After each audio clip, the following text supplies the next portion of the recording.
Para comprender los eventos que analizaremos, debemos primero situarnos en el contexto del sur de Estados Unidos durante las primeras décadas del siglo XIX, específicamente en los estados de Virginia, Carolina del Sur y Luisiana, donde la economía de plantación alcanzó su máxima expresión y donde las contradicciones morales del sistema esclavista se manifestaron con particular intensidad. El período conocido como antebellum, término latino que significa antes de la guerra, refiriéndose a la Guerra Civil estadounidense de 1861-1865, representa una era de extraordinaria complejidad social. La sociedad sureña se había construido sobre una paradoja fundamental: hombres que se proclamaban defensores de la libertad, herederos de los ideales de la Revolución Americana, mantenían simultáneamente un sistema de esclavitud hereditaria que negaba la humanidad básica de millones de personas de 1900, ascendencia africana. Las grandes plantaciones funcionaban como pequeños reinos feudales, donde el hacendado ejercía un poder casi absoluto. Estas propiedades, que podían abarcar miles de hectáreas dedicadas al cultivo de algodón, tabaco, arroz o caña de azúcar, dependían enteramente del trabajo forzado de personas esclavizadas. Un hacendado próspero podía poseer entre 50 y varios cientos de seres humanos, cuyo valor económico representaba frecuentemente la mayor parte de su riqueza. La estructura social de estas plantaciones seguía una jerarquía rígida pero porosa en sus intersticios más oscuros. En la cúspide se encontraba el hacendado, figura patriarcal cuya autoridad se extendía sobre todos los aspectos de la vida en la propiedad. Inmediatamente debajo estaba su esposa, quien ocupaba una posición ambigua. Era simultáneamente una figura de autoridad doméstica y una subordinada legal de su esposo. Las hijas del hacendado ocupaban el siguiente escalón, preparándose desde la infancia para matrimonios ventajosos que consolidarían alianzas entre familias propietarias.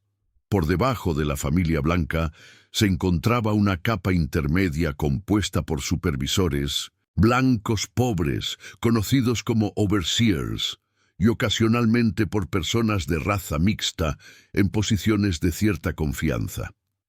En la base de esta pirámide estaban las personas esclavizadas, legalmente clasificadas como propiedad y privadas de todo derecho civil. La arquitectura legal de la deshumanización. El sistema legal del sur antebellum había sido cuidadosamente diseñado para mantener esta estructura de poder. Los códigos negros o black codes establecían con precisión quirúrgica los límites de lo que una persona esclavizada podía y no podía hacer. Estas leyes prohibían a los esclavizados aprender a leer o escribir, reunirse sin supervisión blanca, poseer armas, testificar contra personas blancas en los tribunales o alejarse de la plantación sin un pase escrito de su propietario. Particularmente relevante para nuestra historia es cómo la ley trataba las cuestiones de sexualidad y reproducción. El principio legal, conocido como partus sequitur ventrem, el parto sigue al vientre, establecía que los hijos heredaban la condición legal de la madre. Esto significaba que cualquier hijo nacido de una mujer esclavizada era automáticamente esclavo, independientemente de quien fuera el padre. Esta disposición legal tenía consecuencias devastadoras. Incentivaba la explotación sexual de mujeres esclavizadas por parte de hombres blancos, ya que los hijos resultantes aumentaban la propiedad del hacendado sin costo alguno. Sin embargo, la situación inversa, relaciones entre hombres esclavizados y mujeres blancas, representaba la transgresión más temida y castigada del orden social sureño. Tales relaciones, cuando eran descubiertas, podían resultar en la ejecución sumaria del hombre esclavizado y la destrucción social completa de la mujer blanca involucrada. La mera sospecha de tal relación era suficiente para desatar violencia brutal. El Código del Honor sureño. Para comprender por qué estas relaciones particulares generaban una respuesta tan extrema, debemos examinar el concepto del honor en la sociedad sureña. El honor de una familia propietaria de 1.200 esclavos descansaba sobre varios pilares: la riqueza material, la antigüedad del linaje y, crucialmente, la pureza de sus mujeres. La sexualidad femenina blanca era considerada propiedad del padre primero y del esposo después, y su contaminación representaba una afrenta que exigía venganza violenta. Este código de honor creaba una doble moral extraordinariamente hipócrita. Los hombres blancos podían, y frecuentemente lo hacían, explotar sexualmente a mujeres esclavizadas sin consecuencias sociales significativas. De hecho, la existencia de hijos mulatos en las plantaciones era un secreto a voces que todos conocían, pero nadie mencionaba en compañía educada. Pero que una mujer blanca tuviera cualquier tipo de relación con un hombre negro representaba, en la mentalidad de la época, la inversión completa del orden natural y una amenaza existencial a todo el sistema de supremacía racial. La realidad doméstica de las plantaciones. La vida cotidiana en una plantación sureña estaba marcada por una intimidad forzada entre personas de condiciones radicalmente diferentes. Las casas principales, aunque amplias para los estándares de la época, albergaban a familias blancas que dependían constantemente del servicio de personas esclavizadas. Los esclavos domésticos, cocineras, amas de llaves, sirvientes personales, nodrizas, vivían en proximidad constante con la familia propietaria, a menudo durmiendo en pequeñas habitaciones adyacentes a las de sus amos o en el mismo edificio principal. Esta proximidad creaba dinámicas complejas que desafiaban las categorías rígidas de la ideología esclavista. Los niños blancos frecuentemente eran criados por nodrizas negras, desarrollando vínculos emocionales que luego debían aprender a negar o subordinar a las exigencias del sistema racial. Las mujeres blancas de la casa pasaban más tiempo en compañía de sus sirvientas esclavizadas que con otras mujeres blancas, creando relaciones que podían oscilar entre la crueldad despótica y una familiaridad incómoda. Para los hombres esclavizados, que trabajaban en posiciones domésticas, mayordomos, cocheros, sirvientes personales, esta proximidad significaba una exposición constante a los ritmos íntimos de la vida familiar blanca. Conocían los secretos de la familia, presenciaban sus conflictos y desarrollaban un conocimiento detallado de las vulnerabilidades y debilidades de sus propietarios. Este conocimiento era simultáneamente una herramienta de supervivencia y un peligro mortal. El hacendado ausente, un patrón común. Un aspecto crucial del contexto histórico que debemos examinar es el fenómeno del hacendado ausente. Muchos propietarios de plantaciones viajaban frecuentemente por razones de negocios, política o placer. Los viajes podían durar semanas o incluso meses, dejando la plantación bajo la supervisión nominal de la esposa, un supervisor blanco o una combinación de ambos. Estas ausencias creaban espacios donde las dinámicas de poder habituales se alteraban sutilmente. La esposa del hacendado, aunque técnicamente a cargo, carecía de la autoridad legal plena de su marido. Los supervisores blancos, frecuentemente hombres de clase social inferior, ocupaban una posición ambigua. Tenían poder sobre los esclavizados, pero debían deferencia a la familia propietaria. Y las personas esclavizadas, aunque su condición legal permanecía inalterada, podían experimentar variaciones en la intensidad de la vigilancia y el control. Los registros históricos documentan numerosos casos donde estas ausencias prolongadas se convirtieron en catalizadores de eventos que habrían sido impensables bajo la supervisión directa del patriarca. La correspondencia de la época está llena de advertencias entre hacendados sobre los peligros de dejar a las familias solas durante demasiado tiempo, reflejando ansiedades profundas sobre el mantenimiento del orden racial y sexual, construcción de masculinidades en el sistema esclavista. Para comprender los eventos que analizaremos, debemos también examinar cómo el sistema esclavista construía nociones específicas de masculinidad, tanto para hombres blancos como para hombres negros, esclavizados. La masculinidad del hombre blanco sureño se definía por su capacidad de dominio sobre la tierra, sobre los esclavos y sobre las mujeres de su familia. El caballero sureño ideal era un patriarca benevolente pero firme, cuya autoridad no se cuestionaba y cuyo honor debía defenderse hasta la muerte si era necesario. Esta masculinidad dependía fundamentalmente de la subordinación visible de los hombres negros. La masculinidad de los hombres esclavizados, por contraste, era sistemáticamente negada y atacada. El sistema esclavista se esforzaba por reducir a los hombres negros a la condición de muchachos perpetuos, independientemente de su edad. Se les negaba la capacidad de proteger a sus familias, de tomar decisiones autónomas o de ejercer cualquier forma de autoridad reconocida. Las familias esclavizadas podían ser separadas en cualquier momento por venta, y los hombres esclavizados debían presenciar impotentes cualquier abuso contra sus esposas, hijas o madres. Sin embargo, dentro de las comunidades esclavizadas existían nociones alternativas de masculinidad que resistían esta degradación sistemática. Los hombres negros encontraban formas de afirmar su dignidad y humanidad a través del trabajo habilidoso, del conocimiento especializado, del liderazgo religioso clandestino o del cuidado de sus familias dentro de los márgenes que el sistema permitía.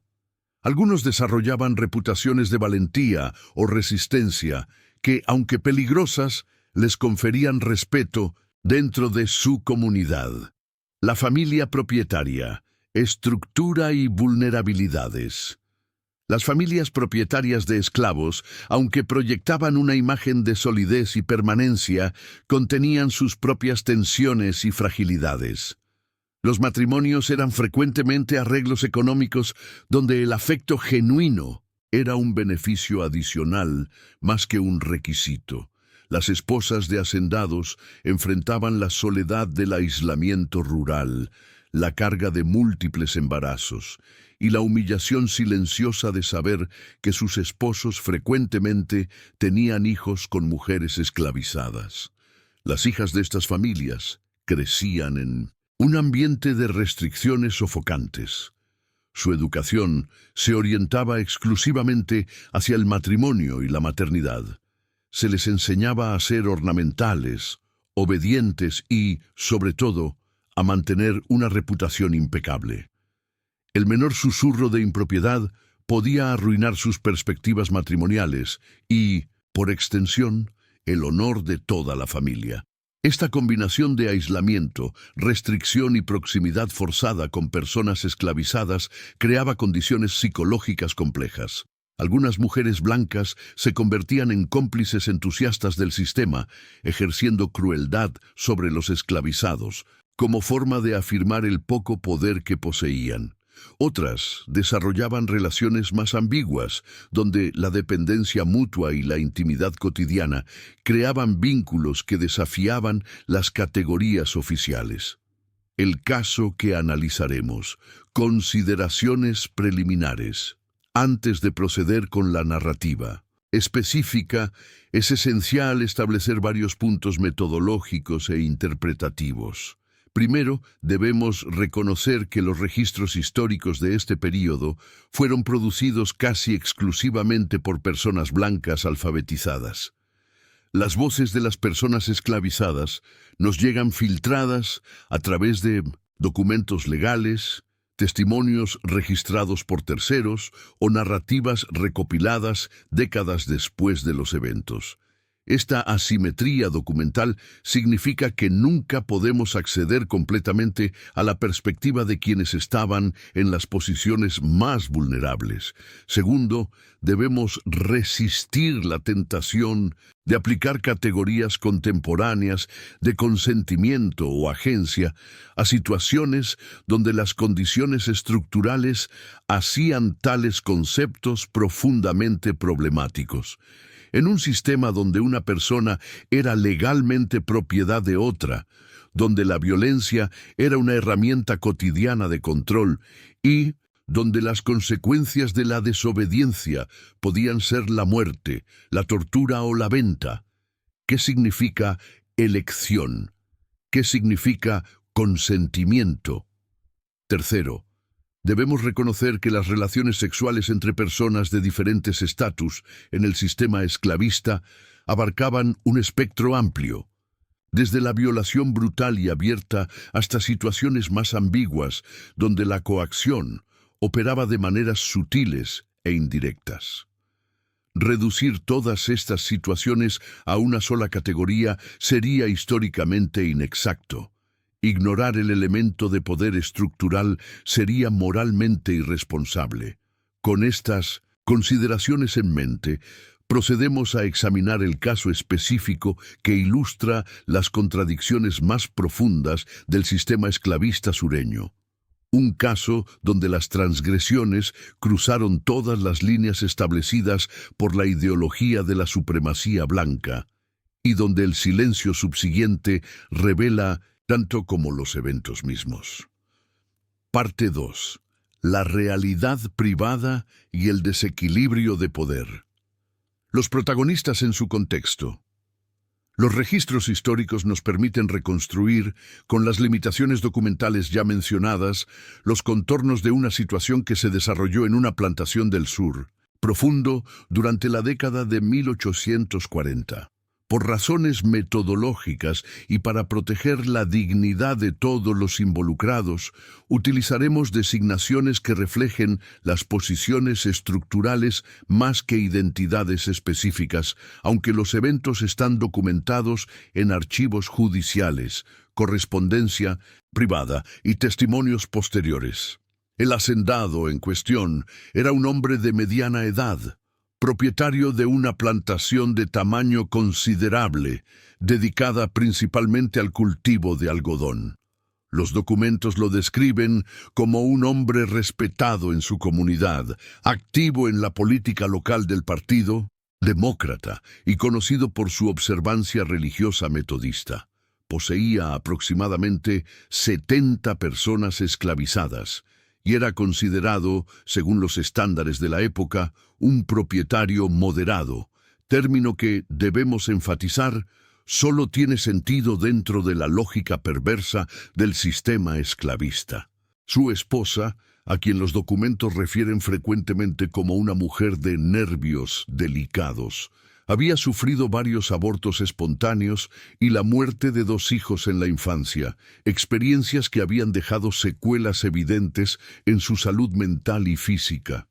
Tenía aproximadamente 40 años al momento de los eventos, y según la correspondencia familiar, pasaba largos periodos en estados de melancolía y reclusión. La hija del matrimonio, única sobreviviente de los embarazos de su madre, tenía 22 años y permanecía soltera, situación que generaba ansiedad considerable en la familia. Los documentos sugieren que había rechazado o sido rechazada en varios intentos de cortejo, aunque las razones específicas no están claras. Vivía con sus padres en la casa principal y, según los testimonios, había asumido gradualmente muchas de las responsabilidades domésticas que su madre ya no podía cumplir. El hombre esclavizado en el centro de esta historia era conocido en los documentos por un nombre de pila asignado por sus propietarios. Tenía aproximadamente 30 años, Había nacido en la misma plantación y ocupaba la posición de cochero principal y sirviente personal del hacendado. Esta posición le confería un estatus relativamente elevado dentro de la jerarquía de los esclavizados. Vestía mejor que los trabajadores de campo, tenía acceso a la casa principal y acompañaba al hacendado en sus viajes de negocios. Sin embargo, debemos enfatizar que este privilegio relativo no alteraba en absoluto su condición fundamental de persona esclavizada, sujeta a la venta, el castigo físico o cualquier otra disposición que su propietario considerara conveniente. Las ausencias del hacendado. Los registros muestran que durante el periodo en cuestión, el hacendado realizó varios viajes prolongados.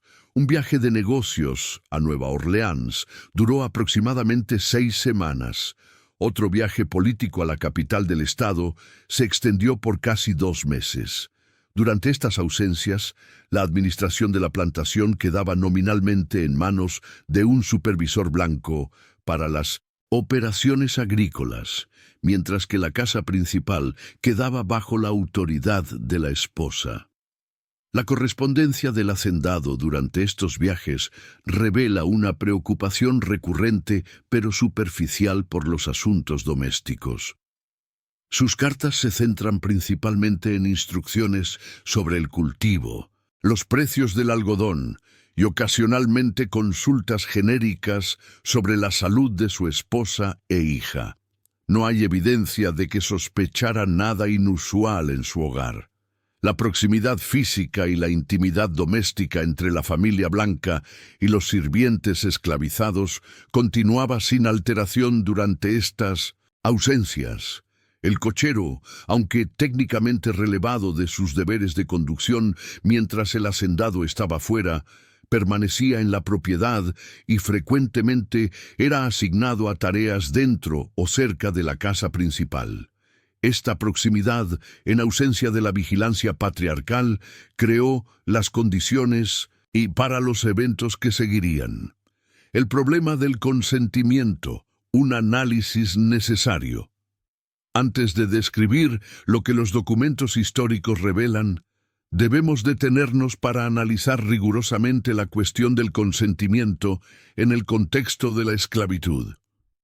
Este análisis no es un ejercicio académico, abstracto. Es fundamental para comprender la naturaleza moral de los eventos y para evitar interpretaciones que, consciente o inconscientemente, minimicen la violencia estructural del sistema esclavista. La noción moderna de consentimiento sexual se basa en varios presupuestos. Que las partes involucradas son legalmente autónomas, que pueden negarse sin consecuencias graves, que comprenden plenamente las implicaciones de sus acciones y que la relación de poder entre ellas no es tan desigual como para invalidar la elección de la parte más débil. En el contexto de la esclavitud, ninguno de estos presupuestos se cumplía para la persona esclavizada. Un hombre esclavizado que rechazara los avances de una mujer blanca, si tales avances ocurrían, enfrentaba un dilema imposible. La negativa podía interpretarse como una afrenta que justificaba el castigo. La aceptación, si se descubría, significaba la muerte casi segura. Y cualquier acción que pudiera interpretarse como iniciativa sexual hacia una mujer blanca era literalmente suicida.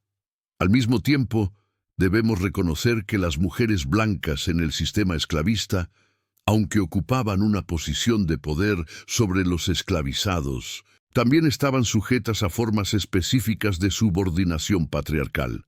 Su sexualidad era controlada, su movilidad restringida, y su valor social dependía de su pureza percibida. Sin embargo, esta subordinación relativa no las igualaba en vulnerabilidad con las personas esclavizadas. Ellas seguían perteneciendo al grupo dominante y podían, en última instancia, invocar el poder del sistema para protegerse.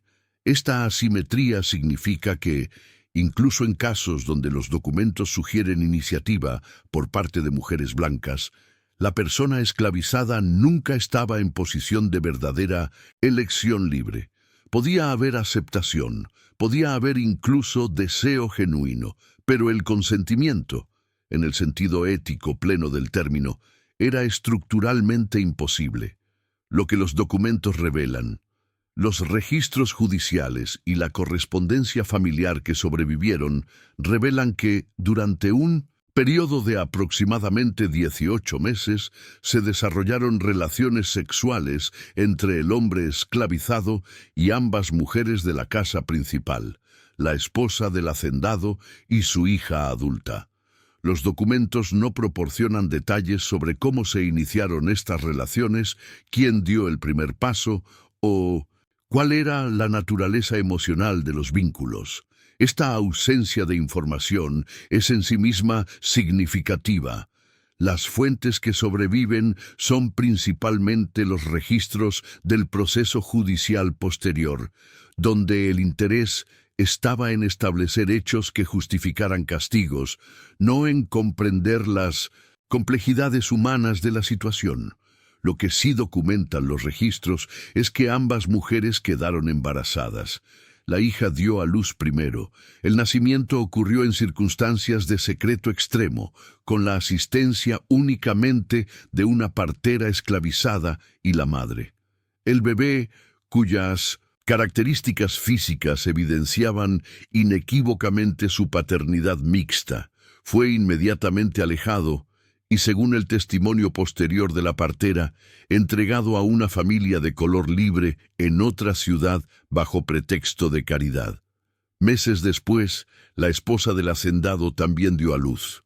Su embarazo había sido más difícil de ocultar dada su edad y su historial de problemas de salud, pero la familia había atribuido públicamente su reclusión a otra enfermedad. Este segundo bebé corrió un destino que los documentos no aclaran completamente. Las referencias posteriores sugieren que no sobrevivió más allá de las primeras semanas. La vida cotidiana. Bajo el secreto. Durante el período entre los embarazos y su descubrimiento, la vida en la plantación continuó con una apariencia de normalidad que solo podemos describir como extraordinaria. El hacendado regresaba de sus viajes, se ocupaba de sus negocios, visitaba a sus vecinos y aparentemente no percibía nada inusual en su hogar. La correspondencia de la época no muestra ninguna sospecha de su parte. Las mujeres de la casa, mientras tanto, navegaban una existencia dividida entre la fachada pública de respetabilidad sureña y la realidad privada de su situación. Continuaban recibiendo visitas, asistiendo a la iglesia metodista y participando en las actividades sociales esperadas de su posición. El esfuerzo psicológico que esto debió requerir, mantener un secreto cuya revelación significaría su destrucción social y posiblemente física, es difícil de imaginar plenamente. El hombre esclavizado, por su parte, continuaba con sus deberes habituales. Conducía el carruaje cuando el hacendado lo requería, atendía la casa y realizaba las tareas que se le asignaban. Los documentos posteriores no revelan su estado emocional o psicológico durante este periodo, otra ausencia que refleja la deshumanización sistemática del archivo histórico. Su perspectiva, sus miedos, sus esperanzas, si las tenía, permanecen irrecuperables. Las dinámicas de poder. En detalle, debemos analizar con cuidado las dinámicas de poder que operaban en esta situación, resistiendo la tentación de simplificarlas en exceso. Por un lado, las mujeres blancas poseían poder estructural sobre el hombre esclavizado. Podían ordenar su presencia, podían exigir servicios, podían, si lo deseaban, acusarlo de ofensas que resultarían en su castigo o muerte. Este poder no desaparecía en el contexto de las relaciones sexuales. Si acaso, creaba una dimensión adicional de vulnerabilidad para el hombre esclavizado. Por otro lado, el mantenimiento del secreto creaba una interdependencia precaria. Una vez iniciadas las relaciones, todas las partes tenían interés en el silencio. Las mujeres, para preservar su reputación y evitar el castigo social. El hombre esclavizado, para preservar su vida. Esta interdependencia no era, sin embargo, simétrica. Las mujeres blancas, si se veían amenazadas, podían potencialmente salvarse atribuyendo toda la culpa al hombre negro, invocando el tropo de la violación interracial que la sociedad sureña estaba siempre dispuesta a creer. También debemos considerar el papel de otros esclavizados que inevitablemente debieron tener conocimiento, al menos parcial, de lo que ocurría. La partera que asistió en el primer parto, otros sirvientes domésticos que habrían notado cambios en las rutinas, esclavos del campo que podían haber observado movimientos inusuales. Todos formaban una red de testigos potenciales unidos por el silencio. Para ellos, el conocimiento de tales secretos era peligroso, podía usarse como moneda de intercambio con los amos, pero también podía resultar en castigo por conocer demasiado. Las consecuencias físicas y emocionales. Los embarazos y partos en estas circunstancias conllevaban riesgos extraordinarios, tanto físicos como emocionales. La medicina del siglo XIX era primitiva incluso en las mejores circunstancias. Los partos clandestinos, sin atención médica adecuada y en condiciones de secreto, elevaban enormemente los peligros para madre e hijo. El trauma psicológico de estas situaciones es igualmente significativo, aunque más difícil de documentar. Las mujeres enfrentaban no solo el miedo al descubrimiento y la vergüenza, sino también la experiencia de embarazos que debían ocultar, partos que debían minimizar y la pérdida inmediata de los hijos nacidos. La correspondencia posterior de la hija, la poca que sobrevive, sugiere una persona marcada por melancolía severa y, posiblemente, por lo que hoy reconoceríamos como trauma complejo. Para el hombre esclavizado, la situación planteaba amenazas existenciales constantes. Cada día que pasaba era un día más cerca del posible descubrimiento. No tenía control sobre ningún aspecto de su destino. No podía huir fácilmente, no podía negarse a interactuar con las mujeres, no podía proteger a los hijos que había engendrado. Vivía, en esencia, bajo una sentencia de muerte suspendida indefinidamente. El descubrimiento. El secreto se mantuvo durante aproximadamente 2 años, desde el primer embarazo hasta que un conjunto de circunstancias condujo a su revelación. Los documentos judiciales indican que el descubrimiento comenzó cuando un pariente lejano de la familia, de visita en la plantación, reconoció en una niña de color libre de una ciudad cercana rasgos físicos que le recordaban notablemente a la familia del hacendado. Las investigaciones subsiguientes, realizadas inicialmente en privado, llevaron eventualmente al confrontamiento. La mecánica exacta del descubrimiento, quién confrontó a quién, qué admisiones se hicieron, cómo reaccionó el hacendado, no está completamente documentada. Lo que sí registran los archivos judiciales es que, una vez establecidos los hechos básicos, el hacendado procedió con una combinación de furia personal y cálculo frío que revela las prioridades del sistema de honor sureño. El destino inmediato. El hombre esclavizado fue arrestado inmediatamente y sometido a un proceso judicial que, aunque técnicamente seguía las formas legales, tenía un resultado predeterminado. Los cargos formales lo acusaban de violar a las mujeres blancas de la casa, aunque los testimonios y las circunstancias sugerían una realidad más compleja. El sistema legal sureño, sin embargo, no reconocía la posibilidad de que una mujer blanca pudiera haber consentido voluntariamente a relaciones con un hombre negro. Por definición, cualquier contacto sexual de este tipo debía ser violación. El juicio duró menos de un día. El hombre esclavizado no tuvo representación legal efectiva. Las personas negras no podían testificar contra blancos, y los únicos testigos que habrían podido proporcionar contexto, otros esclavizados de la plantación, no fueron llamados o sus testimonios fueron ignorados. El veredicto fue culpable y la sentencia fue muerte por ahorcamiento. La ejecución se llevó a cabo públicamente, siguiendo la práctica de la época que convertía tales eventos en espectáculos de intimidación racial.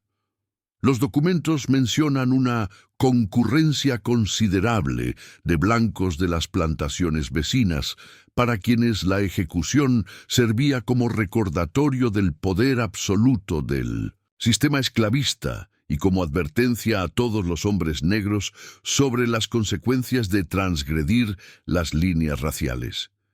El destino de las mujeres fue radicalmente diferente, aunque también devastador en sus propios términos. La hija fue enviada rápidamente a vivir con parientes en otro estado, donde permaneció en reclusión virtual hasta su muerte, nunca se casó y desapareció efectivamente de la historia familiar. La esposa del hacendado fue confinada permanentemente a la casa bajo pretexto de enfermedad mental. Los documentos sugieren que pasó el resto de sus días en un estado cercano a la prisión doméstica. El hacendado, por su parte, continuó su vida pública sin interrupción significativa. La narrativa oficial que se construyó presentaba a las mujeres como víctimas inocentes de un criminal violento, y al hacendado como un hombre cuyo honor había sido ultrajado, pero que había restaurado el orden mediante la aplicación de la justicia. Su reputación en la comunidad no solo no sufrió, sino que en algunos círculos se vio reforzada por su manejo firme de la situación. Parte 3. Negación, silencio y supresión histórica. La construcción del silencio, inmediatamente después de los eventos descritos, comenzó un proceso sistemático de supresión que continuaría durante más de un siglo. Este proceso involucró a múltiples actores e instituciones, cada uno con sus propias motivaciones para mantener el silencio, y su análisis nos revela tanto sobre la naturaleza del sistema esclavista como los eventos mismos. La primera capa de silencio fue la familiar. El hacendado tomó medidas activas para eliminar todo rastro documental de lo ocurrido. La correspondencia relacionada fue destruida. Los registros de nacimiento de los hijos nunca existieron oficialmente. El nombre del hombre ejecutado fue borrado de los inventarios de la plantación, como si nunca hubiera existido. Cuando el hacendado murió años después, su testamento y los documentos asociados no contenían ninguna referencia a estos eventos. Los parientes que habían sido testigos o participantes periféricos, quienes habían asistido al juicio, quienes habían ayudado a enviar a la hija lejos, quienes habían visitado durante el período relevante, adoptaron un pacto implícito de silencio. En la correspondencia familiar que sobrevive de décadas posteriores, no hay ninguna mención de la esposa enferma ni de la hija enviada lejos. Es como si hubieran dejado de existir en la memoria colectiva de la familia. El papel de la comunidad blanca. La comunidad blanca circundante participó activamente en esta supresión, aunque sus motivaciones eran complejas. Por un lado, había un interés colectivo en mantener la imagen de las mujeres blancas sureñas como paragones de virtud asediados por la lascivia negra. Admitir que algunas mujeres blancas podían haber sido participantes voluntarias en relaciones interraciales socavaba esta narrativa fundamental. Por otro lado, Cada familia propietaria de esclavos tenía sus propios secretos que proteger, y mantener el silencio sobre los secretos ajenos era una forma de asegurar el silencio sobre los propios.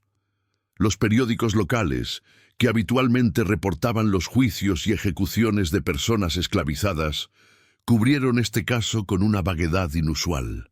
La ejecución fue reportada, pero los detalles del crimen fueron descritos solo como una ofensa de la naturaleza más atroz contra mujeres blancas respetables, sin especificar circunstancias ni nombrar a las víctimas.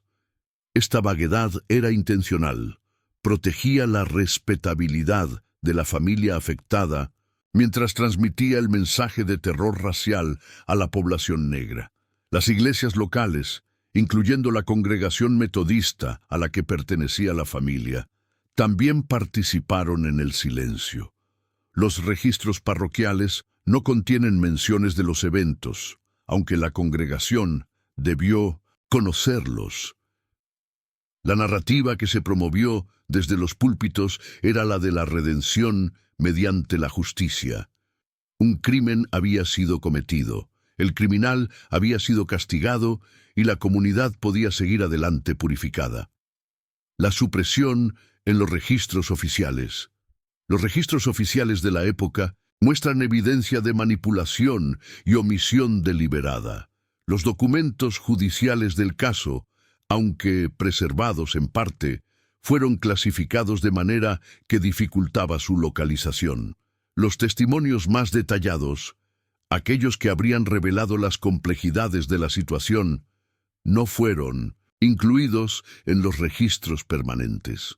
Los censos federales de la época, que normalmente registraban a las personas esclavizadas por número y características básicas bajo el nombre de su propietario, muestran anomalías en los registros de esta plantación particular. El número de esclavizados registrados disminuye de manera inconsistente con los patrones normales de venta o muerte, sugiriendo que se hicieron ajustes retroactivos para borrar la existencia del hombre ejecutado y posiblemente de otros que sabían demasiado. Los registros de nacimiento y defunción, mantenidos de manera irregular en la mejor de las circunstancias para las personas esclavizadas, no contienen ninguna entrada que pudiera conectarse con los hijos nacidos de estas relaciones. Estos niños, si sobrevivieron, fueron efectivamente borrados de la existencia documental. La narrativa de la violación del bruto negro. Para comprender la supresión histórica de casos como este, debemos examinar la narrativa dominante que la sociedad sureña y posteriormente la sociedad estadounidense en general construyó sobre las relaciones sexuales interraciales. La ideología de la supremacía blanca requería que cualquier contacto sexual entre hombres negros y mujeres blancas fuera caracterizado como violación. Esta caracterización servía a múltiples propósitos ideológicos. Justificaba la vigilancia y el control constante de los hombres negros. Reforzaba la imagen de las mujeres blancas como víctimas pasivas, necesitadas de protección masculina, y proporcionaba una narrativa que explicaba cualquier evidencia de mezcla racial como resultado de la agresión criminal en lugar de las realidades más complejas de la intimidad forzada del sistema esclavista. Esta narrativa persistió y se intensificó después de 1900, la Guerra Civil y durante el período de reconstrucción. El mito del violador negro se convirtió en una justificación central para el terror racial del Ku Klux Klan, los linchamientos y las leyes Jim Crow. Casos históricos como el que hemos analizado fueron reinterpretados retroactivamente para ajustarse a esta narrativa, y cualquier evidencia que sugiriera una realidad más compleja fue suprimida o ignorada. El silencio de las víctimas. Un aspecto particularmente doloroso de la supresión histórica es el silencio impuesto a quienes fueron más directamente afectados por estos eventos.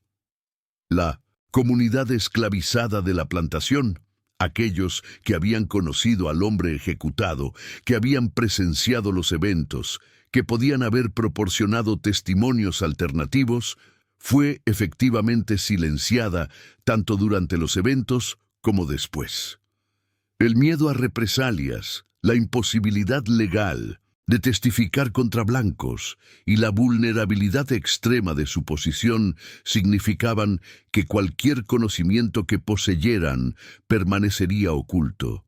Después de la emancipación, cuando teóricamente estas personas podrían haber hablado, nuevas formas de silenciamiento entraron en operación. El terror del período posterior a la reconstrucción hacía peligroso para cualquier persona negra acusar a blancos de hipocresía o crímenes pasados. La economía de aparcería y servidumbre por deudas mantenía a muchos antiguos esclavizados en dependencia de familias blancas, incluyendo a veces las mismas familias que los habían poseído. Y el trauma acumulado de generaciones de esclavitud hacía que muchos prefirieran no revisitar los horrores del pasado. Las narrativas de esclavos recopiladas por el Federal Writers Project en la década de 1930 contienen ocasionales alusiones a situaciones similares a la que hemos analizado, pero estas menciones son generalmente oblicuas y cuidadosas. Los entrevistadores eran frecuentemente blancos, las personas entrevistadas eran ancianas y vulnerables, y había poco incentivo para revelar secretos que podrían generar represalias contra familiares aún vivos. La complicidad académica. La Academia Histórica estadounidense participó durante décadas en la supresión de estas realidades. La historiografía del sur anterior a la Guerra Civil estuvo dominada durante la primera mitad del siglo XX por la llamada Escuela Dunning, que presentaba la esclavitud como una institución relativamente benigna y a los esclavizados como niños grandes, incapaces de autogobernarse. Dentro de este marco interpretativo, casos como el que hemos analizado simplemente no podían existir tal como ocurrieron. Si se mencionaban en absoluto, eran presentados como evidencia de la bestialidad negra y la vulnerabilidad de las mujeres blancas, justificando así retrospectivamente todo el sistema de supremacía racial. La posibilidad de que las relaciones hubieran sido más complejas, de que el hombre esclavizado pudiera haber sido víctima tanto como las mujeres blancas, simplemente no se contemplaba. Incluso cuando comenzó a emerger una historiografía más crítica de la esclavitud a mediados del siglo XX, ciertos temas permanecieron tabú.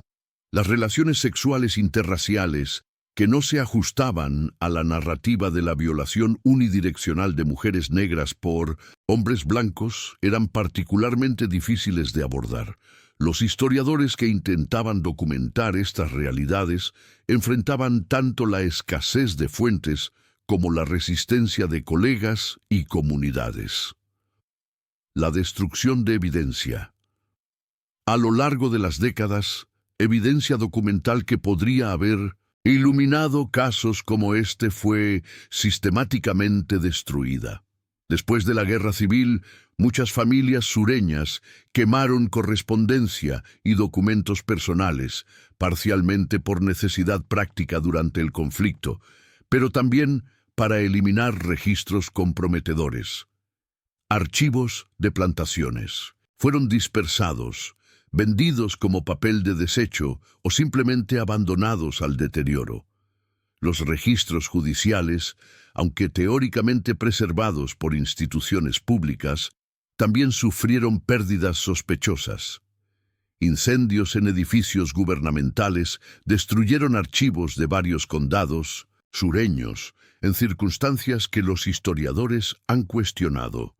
Otros registros fueron reorganizados, de maneras que hicieron imposible rastrear casos específicos. Las iglesias, que habían mantenido algunos de los registros más completos de la era esclavista, incluyendo nacimientos, muertes y muchas veces confesiones privadas, también participaron en la destrucción de evidencia. Algunas congregaciones quemaron archivos antiguos deliberadamente, otras simplemente dejaron de preservarlos adecuadamente.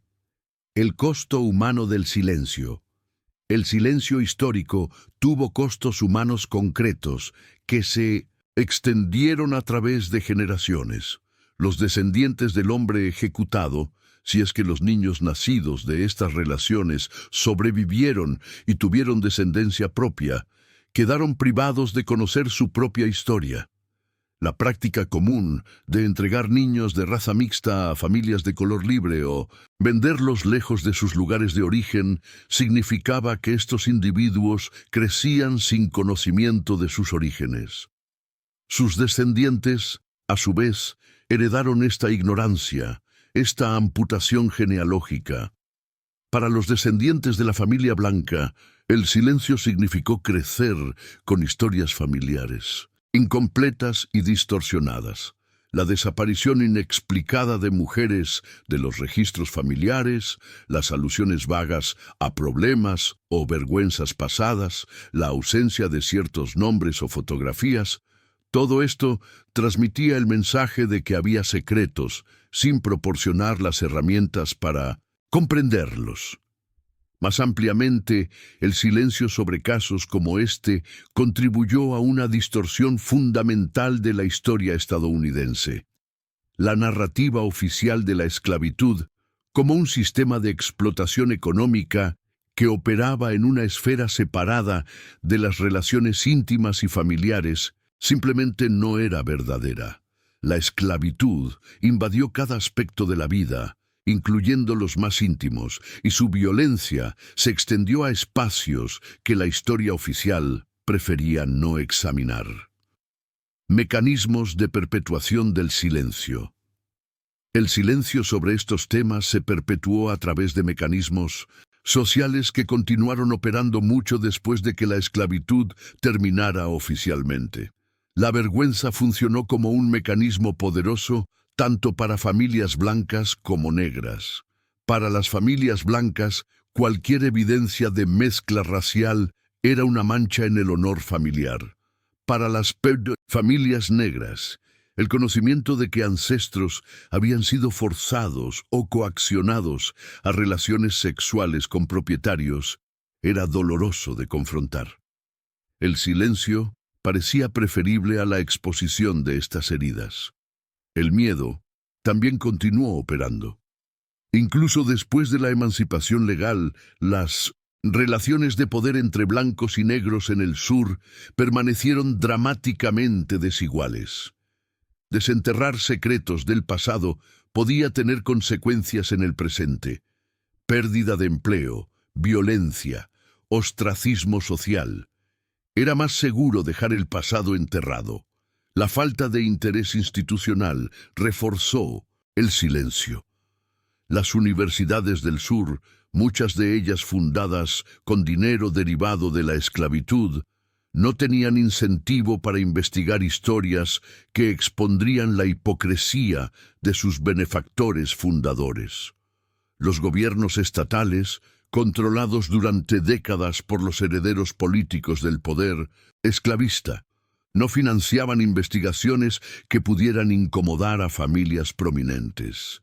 Y quizás, más fundamentalmente, la narrativa dominante de la historia estadounidense no tenía espacio para estas historias.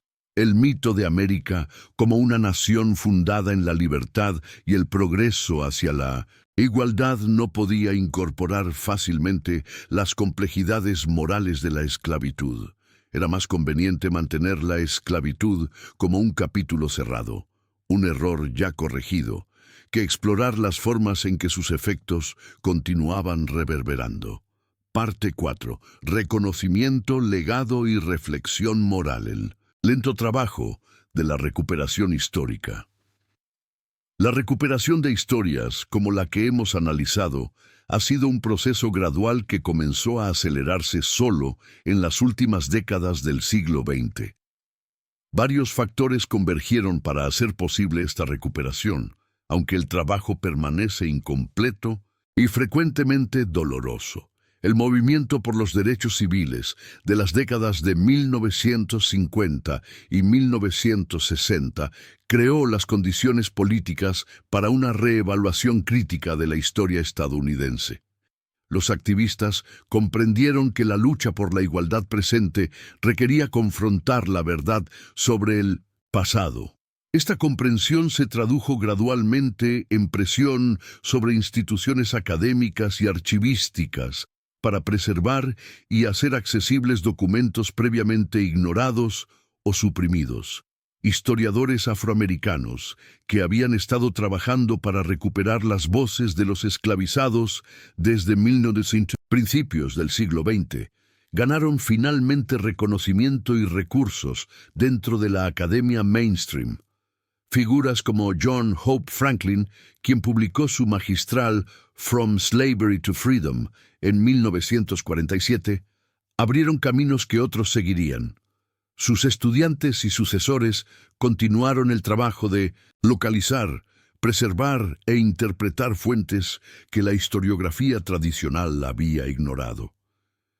La revolución documental de las décadas de 1970 y 1980 transformó la forma en que los historiadores abordaban la esclavitud.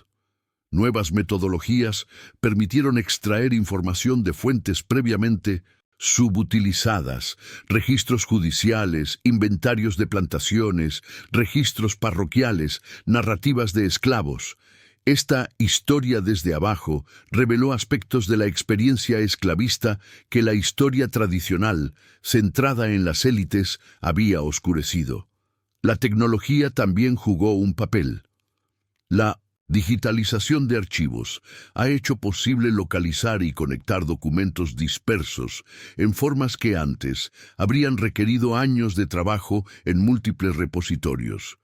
Bases de datos genealógicas han permitido a descendientes de esclavizados rastrear historias familiares que antes parecían irrecuperables. La evidencia que emerge. En el caso específico que hemos analizado, fragmentos de evidencia comenzaron a emerger a finales del siglo XX, cuando investigadores locales examinaron los archivos judiciales del condado con nuevos ojos. Los documentos del juicio, aunque incompletos, contenían detalles que no encajaban con la narrativa oficial de violación. Testimonios de la defensa, reducidos a unas pocas líneas en el registro oficial, sugerían que había habido intentos de argumentar circunstancias atenuantes, aunque estos argumentos fueron rechazados por el tribunal. Cartas entre el hacendado y su abogado, preservadas en una colección familiar donada décadas después a una sociedad histórica, revelaban preocupaciones sobre lo que los esclavizados de la plantación podrían decir si se les permitiera testificar. Investigaciones genealógicas realizadas por descendientes de la comunidad negra de la zona identificaron a una familia de color libre que había recibido a una niña de origen desconocido en la época relevante. Los registros fragmentarios sugerían una conexión posible con la plantación en cuestión, aunque la prueba definitiva, en ausencia de evidencia de ADN de 1900 personas ya fallecidas, permanece elusiva. La correspondencia de la hija del hacendado, enviada lejos en desgracia, fue localizada en los archivos de la familia que la había acogido en otro estado. Estas cartas, escritas décadas después de los eventos, contenían alusiones veladas, pero inconfundibles, a traumas pasados. Una referencia particularmente notable menciona el peso de secretos que una no elige, pero debe cargar hasta la tumba, sin especificar a qué secretos se refería. Las limitaciones de la recuperación. Debemos ser honestos sobre las limitaciones de lo que puede recuperarse. Los documentos que sobreviven representan una fracción mínima de lo que existió, y lo que existió era ya una representación parcial y sesgada de la realidad. Las voces más importantes, las de las personas esclavizadas que vivieron estos eventos, permanecen en gran medida irrecuperables. El hombre ejecutado no dejó ningún registro de su propia perspectiva. Los esclavizados que presenciaron los eventos y guardaron silencio llevaron sus conocimientos a la tumba. Si tuvieron descendientes, la tradición oral que pudo haber preservado fragmentos de esta historia se ha perdido en la mayoría de los casos. Incluso cuando emergen testimonios o documentos, su interpretación permanece problemática. ¿Cómo leemos el silencio? ¿Qué significa la ausencia de protesta documentada? ¿La falta de evidencia de resistencia indica aceptación o simplemente la efectividad de la supresión? Estas preguntas no tienen respuestas definitivas y los historiadores responsables deben reconocer los límites de lo cognoscible. La recuperación histórica también enfrenta obstáculos contemporáneos. Familias descendientes de propietarios de esclavos frecuentemente se resisten a investigaciones que podrían revelar aspectos incómodos de sus ancestros. Instituciones, universidades, iglesias, gobiernos locales que fueron cómplices en el sistema esclavista tienen incentivos para minimizar o contextualizar sus roles históricos. Y el debate político sobre cómo enseñar la historia de la esclavitud ha convertido la investigación académica en un campo de batalla cultural, lo que esta historia revela sobre la esclavitud. El caso que hemos analizado, aunque específico en sus detalles, revela verdades generales sobre la naturaleza del sistema esclavista que merecen articulación explícita. Primero, revela que la esclavitud era un sistema de violencia total que no respetaba ninguna esfera de la vida como privada o protegida. La intimidad del hogar, las relaciones sexuales, la reproducción, los vínculos familiares, todo estaba sujeto a la intervención del poder esclavista. No había refugio, no había espacio donde la humanidad del esclavizado estuviera a salvo de la invasión. Segundo, revela la profunda hipocresía del sistema de honor sureño. Los mismos hombres que proclamaban defender la virtud de sus mujeres explotaban sistemáticamente a mujeres esclavizadas. Las mismas familias que exigían la ejecución de hombres negros por ofensas contra mujeres blancas toleraban en silencio las transgresiones de hombres blancos contra mujeres negras.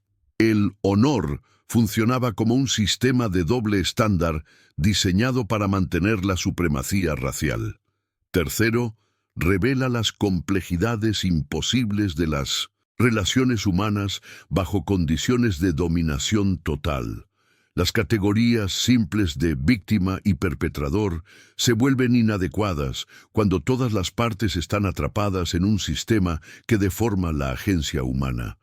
Esto no significa equivalencia moral. La estructura de poder era clara, pero sí significa que las experiencias humanas dentro de esa estructura eran más complejas de lo que las narrativas simplificadas permiten. Cuarto, revela el poder del silencio como herramienta de dominación. La capacidad de definir qué historias se cuentan y cuáles se suprimen es una forma de poder que sobrevive mucho después de que otras formas de dominación han terminado. La supresión de historias como esta fue un acto de violencia continuada, una negación de humanidad que se extendió por generaciones. Conexiones con el presente. La relevancia contemporánea de esta historia se manifiesta en múltiples dimensiones. Los debates actuales sobre cómo enseñar la historia de la esclavitud en las escuelas estadounidenses frecuentemente giran precisamente sobre las cuestiones que este caso ilustra. Debemos presentar una imagen equilibrada que incluya perspectivas de propietarios de esclavos, ¿o debemos centrar las experiencias de los esclavizados? ¿Cómo hablamos de las complejidades morales sin minimizar los horrores? ¿Qué significa contexto histórico y cuándo se convierte en excusa? Las discusiones sobre reparaciones por la esclavitud también encuentran resonancia en esta historia. Los daños causados por la esclavitud no fueron solo económicos, la extracción de trabajo no compensado, sino también íntimos, familiares, psicológicos.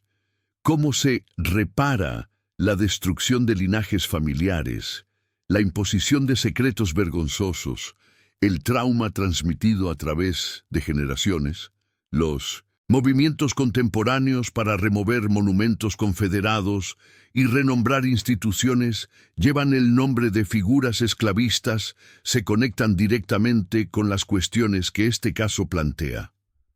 ¿Cómo honramos o condenamos a figuras históricas cuyas vidas contenían contradicciones profundas? ¿Es posible reconocer los logros de propietarios de esclavos sin blanquear sus crímenes? Las investigaciones genealógicas que cada vez más estadounidenses emprenden, frecuentemente facilitadas por pruebas de ADN, están revelando conexiones interraciales que las historias familiares oficiales habían suprimido. Familias blancas descubren ancestros negros, familias negras descubren conexiones con familias propietarias de esclavos. Estos descubrimientos fuerzan confrontaciones con historias dolorosas que muchos preferirían ignorar. El trabajo de la memoria. El historiador Pierre Nora distinguió entre memoria e historia. La memoria es viva, habitada por grupos de personas en evolución constante. La historia es reconstrucción, siempre problemática e incompleta de lo que ya no es. El trabajo de recuperar historias, como la que hemos analizado, se sitúa en la intersección de estas dos categorías. Para las comunidades descendientes de esclavizados, esta recuperación es un acto de memoria. La reconexión con ancestros cuyas vidas fueron deliberadamente borradas, la restauración de humanidad a personas que fueron tratadas como propiedad. Esta memoria no es simplemente conocimiento del pasado, es una forma de resistencia continuada contra los efectos persistentes de la deshumanización. Para la sociedad estadounidense en su conjunto, esta recuperación es un trabajo de historia, la revisión de narrativas nacionales que durante demasiado tiempo minimizaron u oscurecieron las realidades de la esclavitud.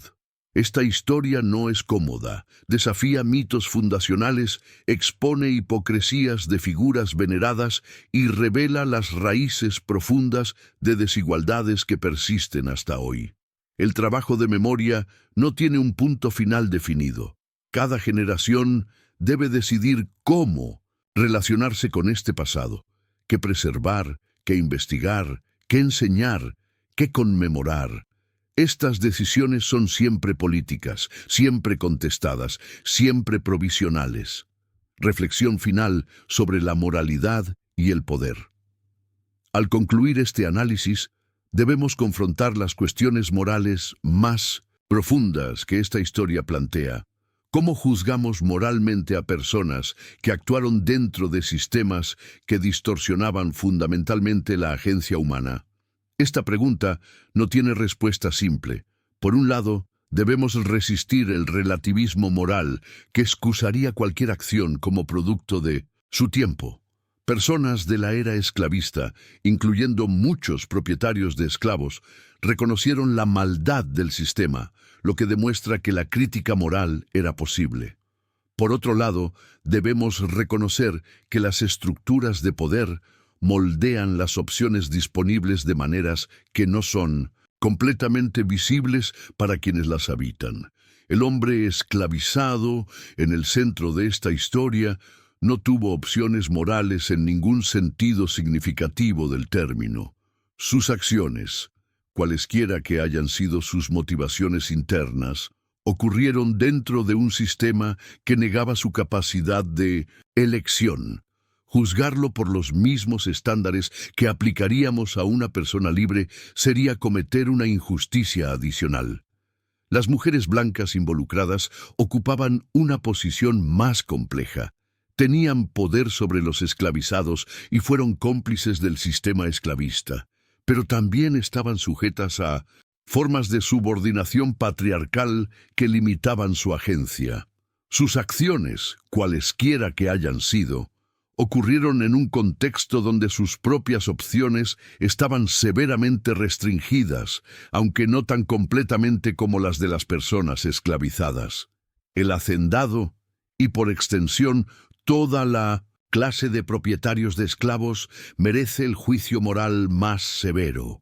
Él y sus pares construyeron y mantuvieron un sistema de violencia y explotación del cual se beneficiaron enormemente.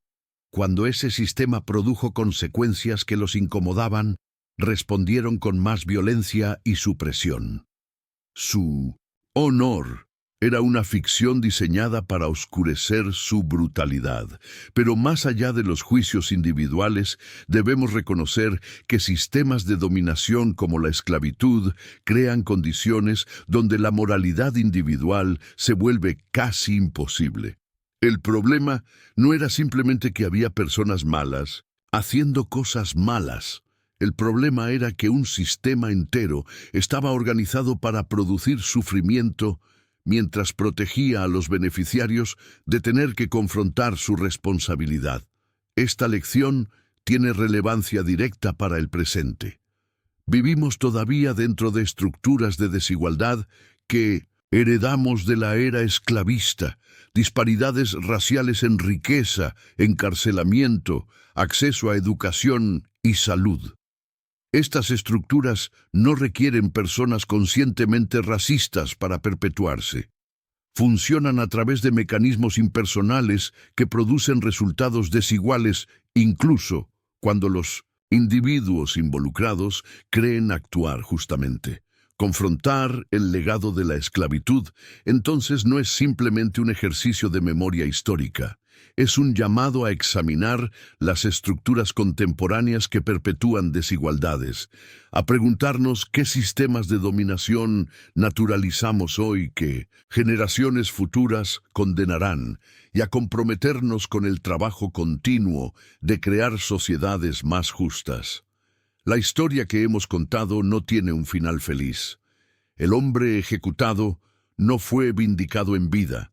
Las mujeres involucradas vivieron el resto de sus días bajo la sombra de la vergüenza. Los sintas, niños nacidos de estas relaciones, fueron borrados de la historia oficial, y el sistema esclavista continuó funcionando hasta que una guerra masiva lo destruyó. Pero el acto de contar esta historia, de negarse a aceptar el silencio impuesto, es en sí mismo una forma de justicia tardía. Reconocer la humanidad de quienes fueron deshumanizados, nombrar las estructuras de poder que hicieron posible su sufrimiento, e insistir en que estas historias importan. Este es el trabajo que cada generación debe continuar. La verdad histórica, por dolorosa que sea, es preferible a las mentiras reconfortantes, que protegen a los poderosos y olvidan a los vulnerables. La memoria de la injusticia, sostenida a través del tiempo, es una forma de resistencia contra quienes quisieran borrar el pasado para evitar la responsabilidad en el presente. Y quizás, lo más importante, estas historias nos recuerdan que los sistemas de opresión, por poderosos que parezcan, nunca son absolutos. Siempre hay fisuras, contradicciones, momentos donde la humanidad de los oprimidos se hace visible a pesar de todos los esfuerzos por suprimirla. Estas fisuras son el terreno donde la resistencia se hace posible y donde el cambio eventualmente ocurre. El trabajo de justicia no tiene punto final. Cada generación hereda las consecuencias de injusticias pasadas y debe decidir cómo responder. La historia que hemos contado es, en última instancia, una invitación a ese trabajo, a ver con claridad, a juzgar con rigor, pero con compasión, y a comprometerse con la construcción de un futuro donde tales historias no puedan repetirse.